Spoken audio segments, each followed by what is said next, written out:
সেই college life থেকে প্রেম থেকে শুরু করে বিয়ের এই ৮-৯ বছর এই মানুষটার জন্মদিন আসার আগের ৩ থেকে ৬ মাস আমার যেন মানে চিন্তায় কোনো ঘুমই আসে না। কিভাবে একটু খুশি করা যায়, কিভাবে একটু মানে ভালো করে জন্মদিনের সারপ্রাইজ দেওয়া যায়, সেভাবে চিন্তা করতে করতে আমার দিন আর রাত এক হয়ে যায়। যাই হোক, আসসালামু আলাইকুম, কেমন আছেন সবাই? আলহামদুলিল্লাহ, আমি তো ভালো আছি।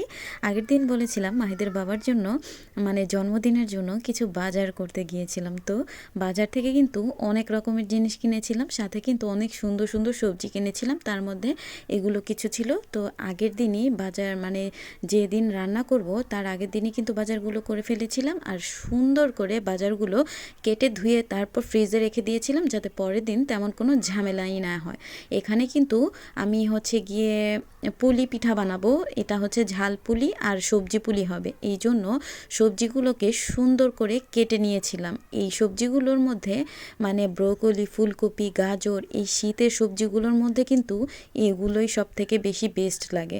আর মানে কি আর বলবো, যাই হোক, এখানে কিন্তু সবজি পুলির জন্য মানে মাংস কিছুটা দিব। মুরগির মাংস কেটে রেখেছিলাম আগে থেকেই, বললাম যেটা আর কি যেদিন করব তার আগের দিনই সবটাই কেটে ধুয়ে রেখে দিয়েছিলাম ফ্রিজে। পরের দিন শুধুমাত্র রান্না করেছিলাম। তো এখানে পেঁয়াজ বেরেস্তার মধ্যে কিন্তু চিকেন দিয়ে দিয়েছিলাম, এটাকে সুন্দর করে ভেজে নিলাম। আর চিকেনটাকে আগে থেকে হলুদ মরিচ একটু গোলমরিচ দিয়ে তারপর হচ্ছে গিয়ে এটাকে ম্যারিনেশন করে ফ্রিজে রেখে দিয়েছিলাম। তারপরের দিন কিন্তু একটু আদা রসুন বাটা, তারপর একটু সয়া সস, এগুলো সব কিছু দিয়ে সুন্দর করে এটাকে রান্না করে নিলাম। এই দেখেন সুন্দর করে কুচি কুচি করে কিন্তু আমি ফ্রিজে রেখে দিয়েছিলাম সবজিগুলো। তো যাই হোক, এটা মাংসটাকে সুন্দর করে একটু ভেজে নিয়ে তারপর এটার মধ্যে সবজিটাকে সুন্দর করে দিয়ে দিয়েছিলাম এবং এটাকে সুন্দর করে রান্না করে নিয়েছিলাম। এত বেশি কালারফুল আর অনেক বেশি সুন্দর লাগছিল দেখে। তো মানে রান্না করতে গেলে যদি কালারটা সুন্দর থাকে তাহলে কিন্তু রান্না করার সময়ও কিন্তু আপনার মন মানসিকতা অনেক বেশি ভালো হয়ে যায়। তো যাই হোক, এটা অনেকটা বেশি রান্না হয়ে গেলে এর মধ্যে দিয়ে দিয়েছিলাম পেঁয়াজ কলি, কাঁচামরিচ আর হচ্ছে গিয়ে এই ধনিয়া পাতা, তারপর সয়া সস, তারপর একটু টমেটো সস দিয়ে সুন্দর করে মানে নাড়াচাড়া দিয়ে নামিয়ে নিলাম। শেষে কিন্তু একটু গোলমরিচও দিয়ে দিয়েছিলাম আর একটু। তো যাই হোক, এটা কিন্তু মাংসের পুলির জন্য কিন্তু পুরটা সম্পূর্ণ রেডি করে নিলাম। এই যে এটা ছিল পুরটার ফাইনাল লুক।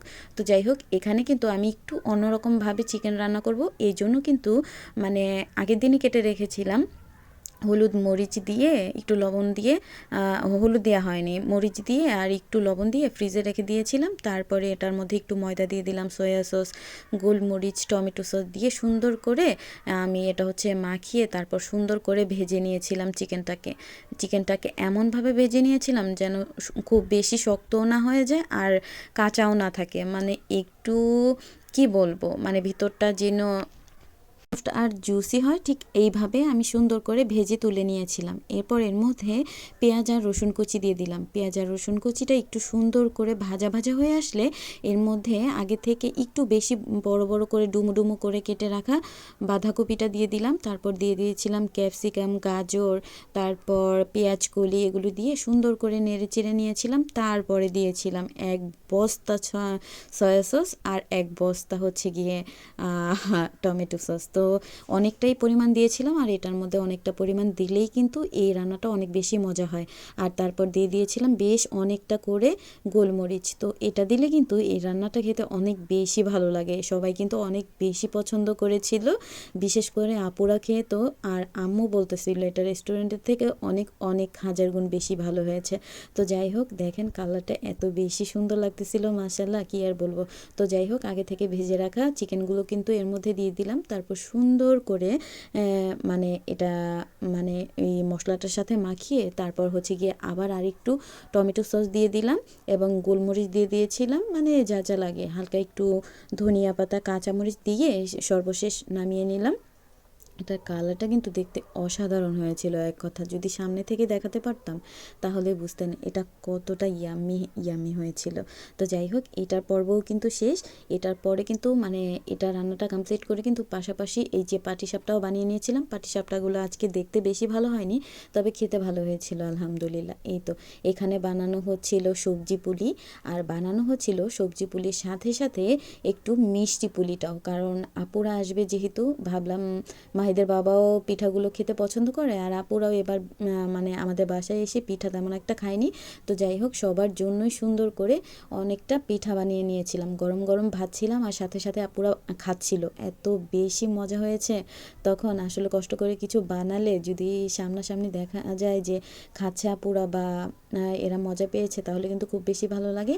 আর এই তো এত কাজের ফাঁকেও কিন্তু কেকটা বানাতে ভুলিনি, কারণ এটা হচ্ছে গিয়ে মাহিদের বাবার জন্মদিনের কেক। এটা হচ্ছে গিয়ে বার্থডের আগের দিন করেছিলাম। তো যাই হোক, রাতের বেলা কিন্তু সবাই একসাথে সুন্দর করে খাওয়া দাওয়া করে নিলাম। সময়টা কিন্তু বেশ ভালো ছিল আলহামদুলিল্লাহ। সবাই মোটামুটি খুব বেশি মজা করেছি, আপুরাও ছিল। আপুরা আসলে বরাবরই খুব বেশি ভালো লাগে। আর এখানে মাহিদের বাবার একটু ছবি তুলে নিলাম। আর এটা ছিল মাহিদের বাবার জন্মদিনের ৩য় পর্বের কিছু অংশ। এটা দেখার জন্য কিন্তু অবশ্যই অপেক্ষা করতে হবে। তো আজকের ভিডিওটা এটুকুই। আপনাদের কাছে ভিডিওটা কেমন লেগেছে সবাই জানাবেন, আর আমার মাহিদের বাবার জন্য দোয়া করবেন যাতে আল্লাহ তার নেক হায়াত দান করে, খুব বেশি ভালো থাকে। আল্লাহ হাফেজ।